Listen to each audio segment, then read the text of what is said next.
one. Hi there, Station 1. We're going to look at some copper and some sulfur. So we've got a water bath that we started. So all we did is I took some water, put it in a beaker. I actually put some boiling stones in there too because I thought, hey, let's just see if we can speed this up a little, okay?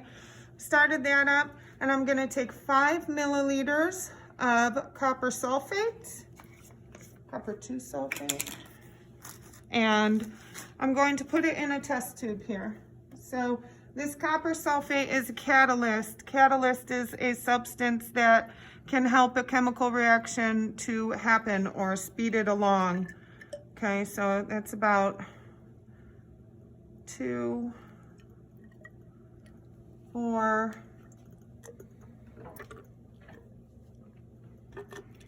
there we go, about 5 milliliters right there. So here's our catalyst for our reaction.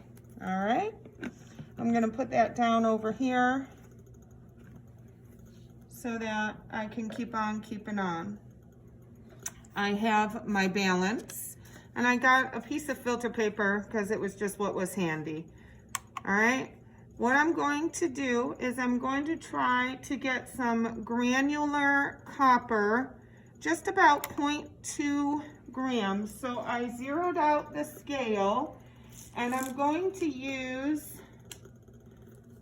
this copper, which is different than what we've been using. So this is copper granules, and I want these tiny ones. I don't want the big ones. I want these teeny tiny guys. So if I can get what I'm trying to do right now is get the smallest pieces I can, and I really only want 0.2 grams. I thought about using copper powder, but so even that's too much.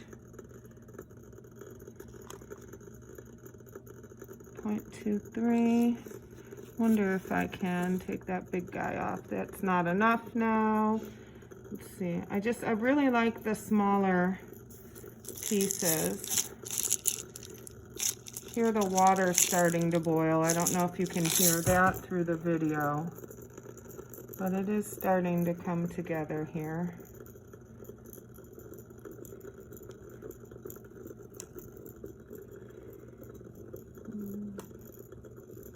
Oh, I hate that one.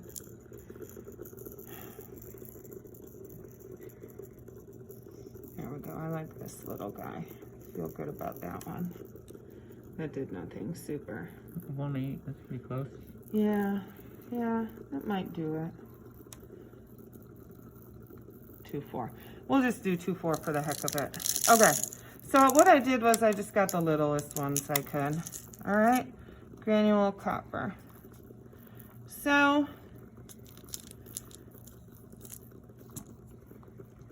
I'm gonna get some sulfur now. I want some sulfur. So I'm gonna use the paper again, and I'm going to put about 0.1 grams of sulfur. Sulfur is a very distinct chemical in that it has the worst smell. It smells like rotten eggs, okay? So it's this nice yellow powder, but man, does it stink. It's just the stinkiest stuff. I don't need quite that much. Oh man. Oh, no. We're gonna be editing the heck out of this, are we not? I'm not really skilled at that. Me either. But here we go. We got it. All right. So now I'm going to put both of these things into our test tube. So that's why I use this paper, so I could just dump this out fairly simply into the test tube. I'm gonna put all my little copper granules in here. And what I'm going to do is I'm going to put it in my water bath, my boiling water. Okay. And so I've set up a test tube holder. and I'm going to lower it down into this water bath. So the big deal here is that I don't want the test tube to touch the bottom, and I don't want it to touch the sides. I just want it to be in the water bath. And now what I'm going to do is I'm just going to start stirring, okay?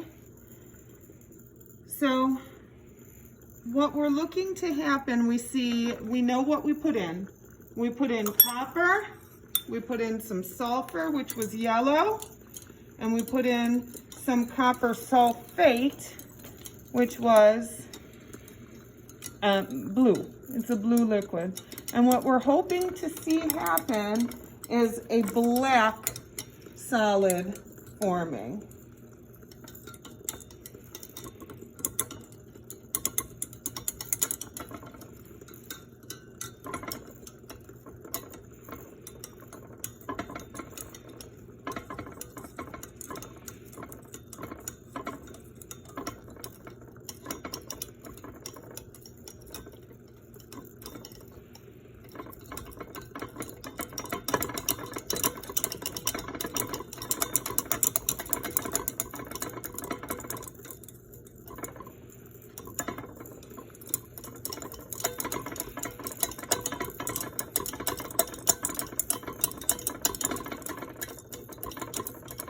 Starting to touch the side, does that matter?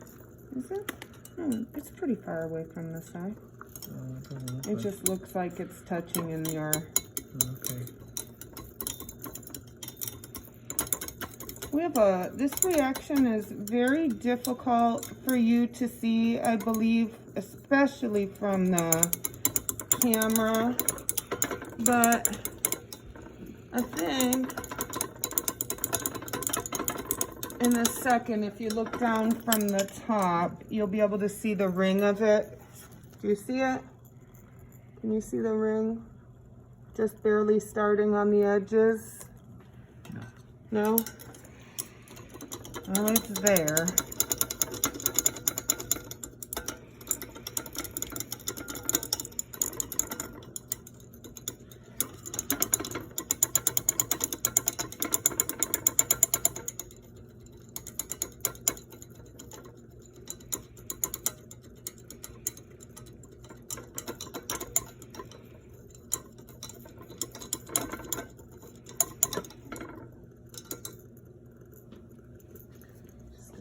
Go for a minute.